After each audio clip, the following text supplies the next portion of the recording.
sentient life over a fetus because a fetus is not sentienceless yet, or at least when a fetus hasn't developed sentience yet. Am I misquoting something? Right. Okay. Yeah, no, that seems about right. I just want to ask you, why are we using sentience as the deciding factor of whether or not we should value life? That's just the thing that I care about. I think it's morally intuitive. I think it's morally intuitive. What do you mean by that, if you don't mind me asking? So, any moral theory that I think is relevant, I think cares about things like consent, but consent is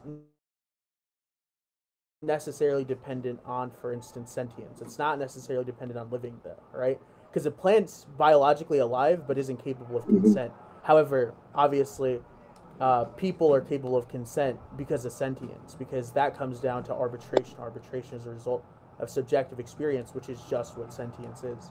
So basically, my ability to agree to things comes from sentience, and that's what's morally valuable. Okay, so you would say that you, so I can just run this back with you so I have a better understanding. Sentience is Yeah, just necessary for things that you value, like consent. And that's why you value it. That's why you value sentience, mind you. yeah, yeah. And there are plenty So of other things we could go through, but on would you utilitarianism, say for instance, oh, go ahead. would you say that you would be willing to encroach on something that can't consent? Yeah, You would be. So in what manner do you actually value consent then? the extent that it exists. You value it because it exists? Well, you asked to what extent I do, and I'm just telling you to the extent that it exists. But if you're asking why, that's a separate question. Oh, sorry. Okay, well, why? Why do you value it? Um, to me, I feel like if we boil down any moral conflict, it comes down to different consents, right? So, why is rape wrong? Well, because someone's consenting to the act of sex while the other person clearly isn't. Why is murder wrong? Well, it's taking away someone's life unconsensually. Why is stealing wrong? You're taking away someone's property unconsensually. It seems like consent here is the ultimate underlying factor that we care about. Ooh, this fucking body work. Woo! So then, what the fuck? So then, My you bad. would say that you value, in this instance, you would value the mother's consent at this point, if she had a Yeah, she baby has and she wanted to consent. abort it. A fetus doesn't. Yeah. Right, but we have not we haven't given that fetus the conditions to develop consent. We're encroaching on its Right. development. So why are we? Yeah. So it hasn't developed consent yet. So I don't care So about it. what is your moral justification for encroaching on something that can't consent though? I just think intuitively we don't care. So for instance, do you think that do you Well, think that if you huh, like patted a dead body in a casket, like you don't hit it or anything, you just pat it, and the entire family's okay with it? Do you think that's morally wrong? I think it's morally wrong. Well, yeah, I would still think that's Yeah. morally wrong. So for instance, if you decide to place down a blanket in someone's casket, you haven't gotten their consent, right? Sorry, repeat that. If you place down a blanket into some family member's casket, right? Maybe some piece of memorabilia, like maybe a trophy or something, you didn't get their consent to do that, right? Well, in this instance, I assume that they didn't write. You're saying that I didn't get their consent, so I assume they Yeah. didn't write it in a will or something. So in this Yeah, situation, they yeah, didn't say, yeah, place a yeah, fucking blanket down into my casket. yeah. I know what you mean, but yeah, you didn't, they didn't give you consent to do that. Yeah, Yeah, but in that case, it seems like we're perfectly willing to place down a blanket into someone's casket at a funeral because there's not some moral problem going on. We would only not want to do that if it offends or psychologically harms the family because they're consenting, not this random body can that's I? devoid of consciousness now. Do you mind if I backtrack a little bit to what you said earlier about Yeah. things being morally intuitive? Uh huh. When you're saying that something is not morally incorrect, and you say that you don't value you don't value things that can't consent. You are willing to encroach upon those things. Why is moral intuition a justification of that? What I'm getting from this is that you're saying it's normal behavior, but does that necessarily make it morally justified? Well, two things. I don't think moral intuition reduces to normal behavior, right? So, for instance, I'm a leftist politically. I think that normal behavior is pro-rape culture. I think normal behavior is bigotry. But my moral intuition tells me those things are wrong. Okay. And what I mean by moral intuition is I look at a case, I reason through how I would examine the case from all perspectives through the veil of ignorance, and I reason this is something that I don't ultimately value. For some underlying reason, I don't ultimately value this. And when I whittle it down enough, I realize the reason is, in this case, sentience. And then in other cases, the product of sentience, consent. Well, sorry. I think that what you just laid out is fine, but I think that is a bit contradictory to the set of reasoning that you gave me earlier. It sounded like, in response to my question about moral intuition, you were making a distinction between normal behavior and morally intuitive things, which is fine. But earlier, you were in response, or as an extension of your point on moral intuition, you gave me an example that was specifically outlining normal behavior. So how can you? What, You're the making. casket I'm case? saying, yeah. Oh, that's just testing your reasoning. So, intuitions versus normalized disposition. The difference is that you might act in a normalized disposition due to unconscious behavior, right? I have a paper that I can link you about how preferences and dispositions work. I can link you stuff about cognitive science and psychology, especially like unconscious psychology. But essentially, an underlying disposition is different from us reasoning through why we care about certain things in a particular case for the very reason Yeah. that one's conscious versus the unconsciousness of another. One's deliberate, one's just behavioral. So in one case, I'm asking you to reason through the same way I would be like, hey, reason through 1 plus 1 equals 2. Why is that the case? Well, one has a quantity of 1, the other one has a quantity of 1.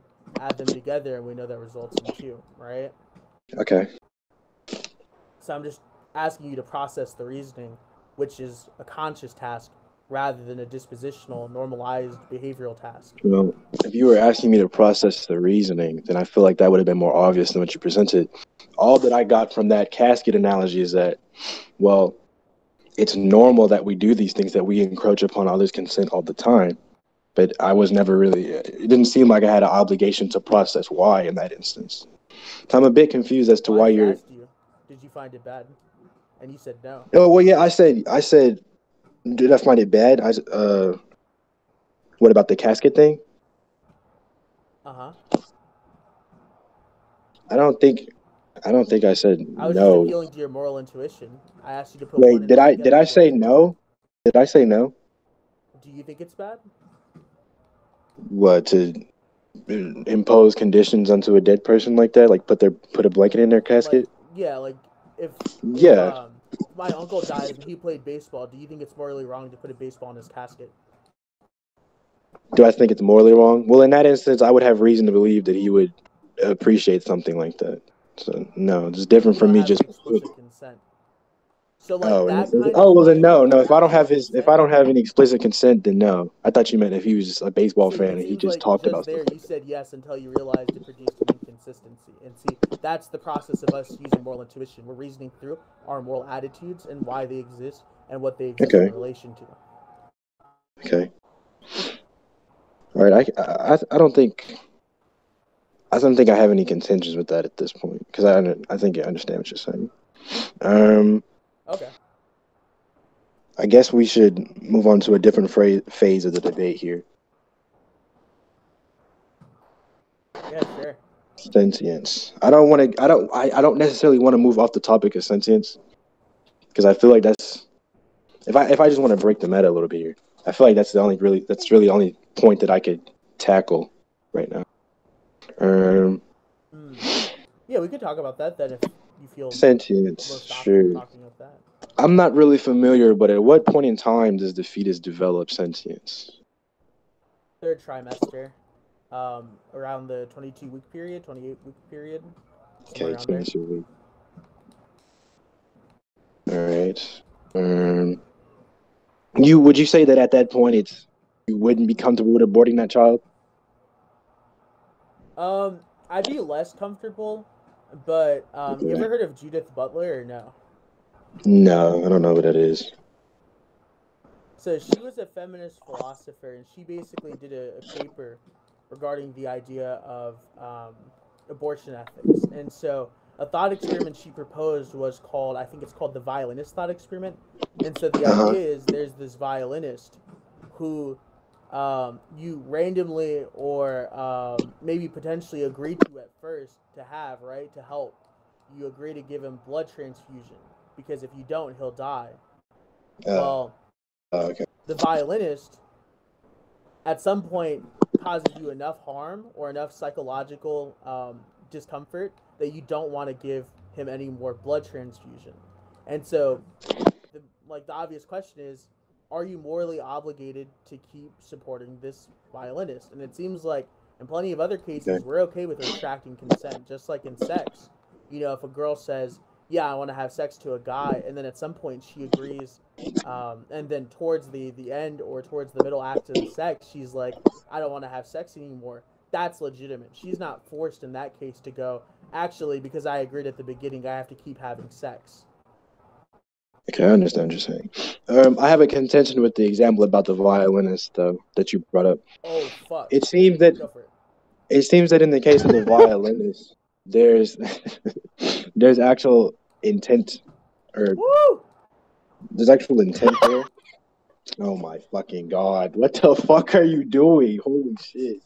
Dude, All right, I'm fucking whooping Nick Major's what the? ass I on this can't shit take right this now. shit seriously. You're making like fucking fighting game noises in the background.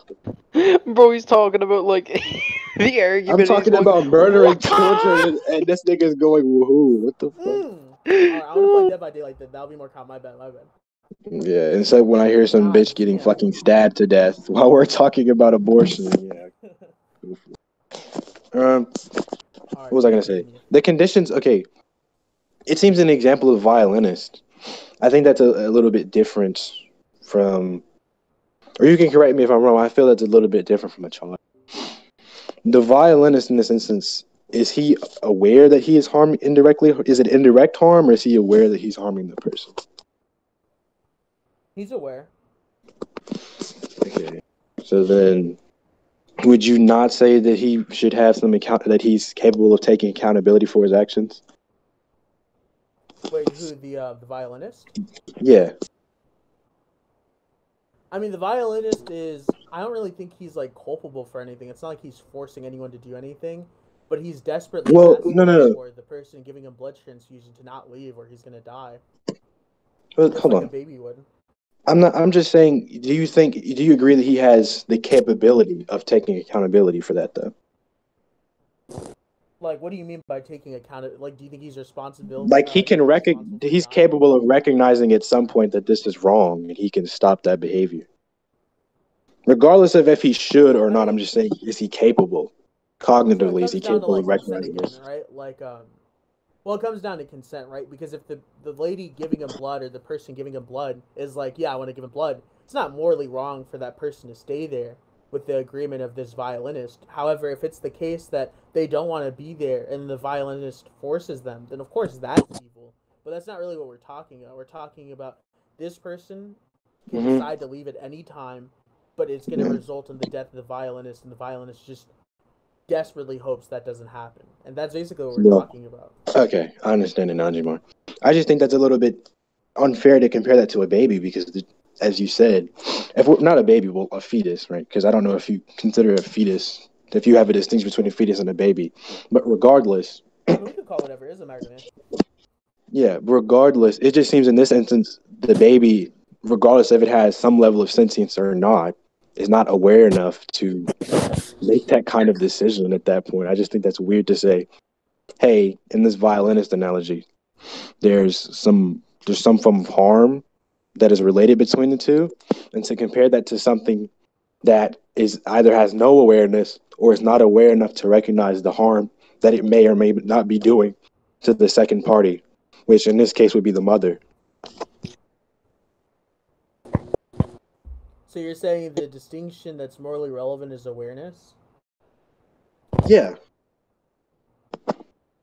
I mean, we could just change the hypothetical a little bit then, and I think we'd register the same. I think we'd register the same conclusion. I mean, like we could just say, Well, I think I Children understand. violation I think I understand violence your doesn't. issue. Yeah. You don't have to. I'm not saying that. Oh, change the analogy. I'm saying if I don't have any contentions that the baby may or not be causing any indirect harm to the mother, right? I'm saying, should our response to be killing the baby? I mean, ideally, I wouldn't want for that to happen. I think it'd be a lot cooler if we didn't kill fetuses because it's traumatizing for the mother, even if the baby isn't sentient yet. Well, yeah. However, at the same time, that's their Okay. moral ability, and the discussion we're having here is whether or not they have that moral permission. And so Well, far, I think I've established they do. hold on. I thought your premise was just that it's not morally incorrect to kill children or to kill Right. the fetus. Yeah. Right. Yeah. So Those regardless, things which are I don't really morally care if she disallowed or has. morally wrong are permittable. Not to sound disrespectful or anything. I'm just saying I just don't really care whether or not she has moral permission. I'm saying why should the baby have to pay for that? That's just very strange. I don't, especially Pay for if what? we want to go deeper into this conversation. Is it the baby is causing her physical harm to whatever mental harm? Why are we making the baby take accountability for that by taking its life when we could easily just change the conditions surrounding pregnancies and mothers that struggle with childbirth? I mean, there are a couple of things. I mean, for one, it's not that the baby's taking accountability. It's not like we're saying, oh, the baby is responsible for this mother's suffering. We're saying the baby being within the womb of the mother is going to result in the mother experiencing psychological and physiological damage. And as a Uh-huh. consequence, we have to recognize that the mother does not have the obligation to then therefore harbor that child. And that's just simply the case for the same reason that you can retract consent at any time. I mean, unless you're Mhm. willing to defend the case that during sex, if a woman says yes at the beginning, and then she wants to stop midway through, she has to No, I continue. don't. No, I don't. I'm Yeah, not just gonna keep fucking her. Like, no, I don't. No, this is kind of fucked. I don't exactly. think that. Yeah, so you can't force people to continue their consent, otherwise they're not actually consenting. Well, again, I think that's more relevant to the conversation of whether or not the mother has morally does that mother have permission to kill the baby. But again, we're saying, is it overall, is it generally wrong to kill that child? And I think yes. I think this because they're, Well, why? again, I don't think you really responded to this. I think we could just change the conditions surrounding pregnancies and childbirth. And even if that mother is not willing to take care of the child, right? In this instance, I feel like we could just do so much. We could just, well, I mean, there's adoption. We could change the conditions of, adoption and how children get adoption, the care that orphans get, right? So what I'm trying to say is we can lessen the negative effects of this mother having, like, giving birth to this child. We can lessen these effects. So I Well, just I don't just think want to point killing is the out. best option. Hold on. If killing is Go not ahead. the best option, then I think that can kind of lead us more into the conversation of, okay, if it's not even the best option, is it still morally correct? Yeah, so I mean, a couple of things. Idealism isn't the same as moral acceptability. So, for instance, it's morally acceptable for me to eat a cheeseburger, but that doesn't mean it's then therefore ideal. I mean, you could Fat just get a diabetes, right? So there's that. But then, secondly, and I Mm-hmm. think a little more importantly, right? Like, if we're talking about whether or not this is okay, then let's just use a metaphor. You're saying, well, you don't have to stop all the way. There are alternatives. Okay. Well, if a woman's having sex with a man and she wants to stop partway through, she doesn't technically have to stop all the way. She could carry on and then just stop talking to him afterwards. Or she can proceed to give him oral sex or something, or give him a hand job, even though she wants nothing to do with any of that. So you have to defend why, in that case, a woman has to keep having sex against her will. Why should she? So I feel like, so are you equating that to childbirth? Are you saying, well, in this Yeah, instance, why should the mother have to go through with childbirth? Okay, she's not yeah. forced to give birth. We I we mean, can you're take the saying, baby out. You're saying she has an obligation, right? So that means that there's a moral force. No. I'm not saying she has an obligation to even give birth. I'm saying scientifically, Well, when you say it's morally we could wrong just to take the abort a we could child, you're just saying take the there's baby not an out. obligation. We could just take the not the baby. We can just take the fetus out and store it. Give it to another person Right, who's willing to give birth. Yeah, and in the case of sex, you can just give a blowjob or a hand job instead of just having normal sex. Right? Well, no, hold on. In both of these instances, revoking consent and not having sex anymore, and taking out the fetus before she gives childbirth, you are the women. In both instances, the woman is stopping the action. She's stopping the process. She's not forced to go through with any kind of sexual act, and at this point, she's not forced to go through with No, you're childbirth. saying she's morally obligated. She should keep having sex even though she doesn't want to. No, that's not what I'm saying. You asked this question before, and I specifically said no. Okay, so then I just don't see why metaphorically you would agree to that, right? The abortion or the anti-abortion ethic, but then at the same Okay. time be like, well, I think you can retract consent in other cases. I want to run this back because I think I might have misphrased something. Your analogy was, hey, if you revoke consent during sex, right? Do you think that that woman is still obligated to go through with any type of sexual act? And I said no. And then you equated that to childbirth. And you said, okay, why if she doesn't want to give birth to that child, why should we force her to give birth to the child? My response to that was she doesn't even have to go through that process. There's no question of whether or not she's obligated to give birth because medically it is possible that we can take the baby out and she doesn't have to give birth to that child without killing it. Right, and metaphorically, she doesn't have to have vaginal sex. She can give oral sex or anal sex or kinesthetic sex through like putting her hands on the dude's Well, cock. again, I think you're misequating what I'm saying here. No, I'm saying, okay, she's not obligated to perform any sexual actions at that point.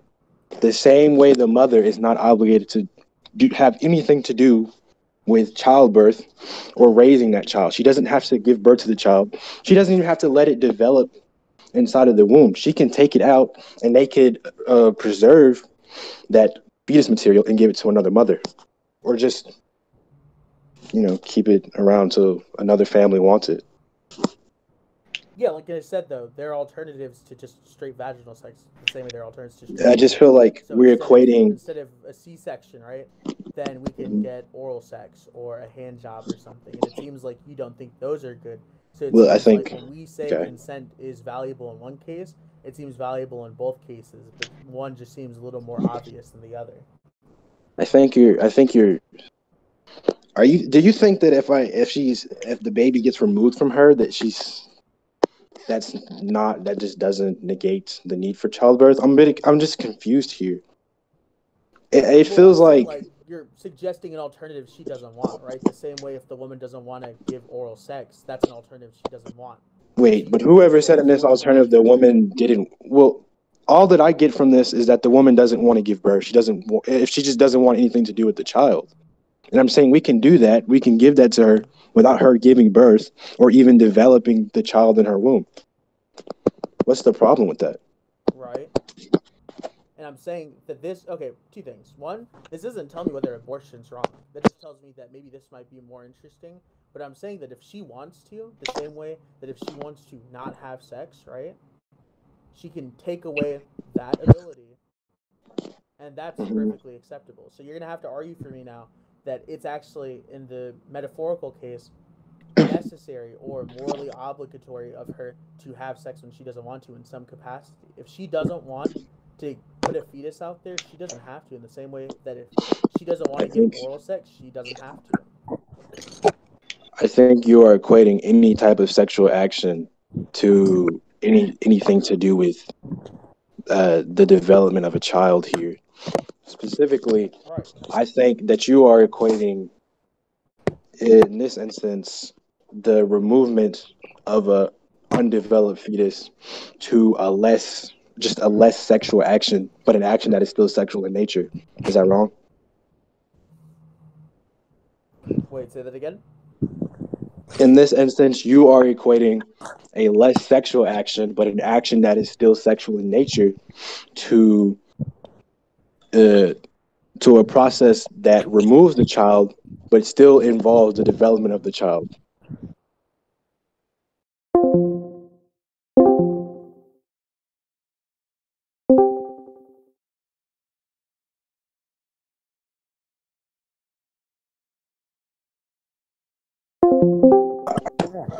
I mean, regardless, I'm saying it's not really the sex that is the relation between these two things. The relation is that they're both still related to negative, these negative subjects, just on a lesser scale. I feel like that's the point that you're making. Yeah, I mean, the Okay. point that I'm more so making is just that Well, you have the right to say no to things, and unless you disagree with that, then you have to agree categorically. So, unless you can either A, tell me why well, that isn't the case in this specific instance, or B, tell me why we actually should just in general allow people to not be able to say no, then I mean, it feels like my case is pretty cut and clear. I don't know what to say. well, then if you're arguing that, then that leads us to some more questions. Number one, what is the woman that's actually carrying this child? What is she not consenting to? Is it just childbirth, or is it just the baby Child. existing? Okay, but she's Both. not having a child in this instance. It's getting removed from her. I mean, is the child not going to be like born into existence? But then that brings us to another question. Would that still be considered her child at that point? Do you think just because Yeah. it biologically pertains to her, that she has to have something to do with it? Yeah, like if your grandma gives you up for adoption, is she not your grandma? Like, yeah. Well, hold on. It's a bit different. Well, I mean, socially, I think there are numerous factors that you can determine that. I think if you got adopted and you never met your real parents, right, that society would be okay with you calling your adoptive parents and noting them as your real parents. I think we're relating biological status to whether or not they should be considered your, real parent in this instance. Mm-hmm. Is that, do But you have any genetically, that's consensus still with your that? grandma, correct? Yeah, genetically. Yeah. So that's the point, right? Okay, Like, well, if yeah, it's that's still her just what you're child saying, in she's, a even if biological it's sense. biologically pertains to her, she's not obligated to have anything to do with it. What Yeah, harm is it which is the causing her point, at that right? point? She doesn't have to use any of her biological capacities in order to Oh, so ensure you this agree? child gets out into existence. Well, it seems like you just agreed with me, actually. But well, hold on. If you're saying, okay, it's not, she doesn't have to have anything to do with it, and we can remove the Right. child from her without killing it, then what exactly is your contention here? So, like, It's not like yeah. you said that it's not as if she's not consenting to the child being removed. But do So, you think So do you think that if a mother doesn't want the child removed, she should just get the child removed? sorry, repeat that. If she doesn't want the child removed, do you think she should get it removed, right? Oh, fuck the nurse. Do I think that she should get it removed? Yeah, I think she should, Yeah. but I don't think that. I mean, if you ask me if I think there's an obligation, then no. All right, so let's just go back to the metaphorical case, right? If a woman agrees to have sex, right, and there are alternatives that exist, Uh right? She doesn't want to agree to these alternatives. huh. You think she should still go through with them, like, for instance, oral sex? Yeah. GG Trini, I guess. Rip. What? Can you guys not hear me? No, I concede. Oh, okay. You suck.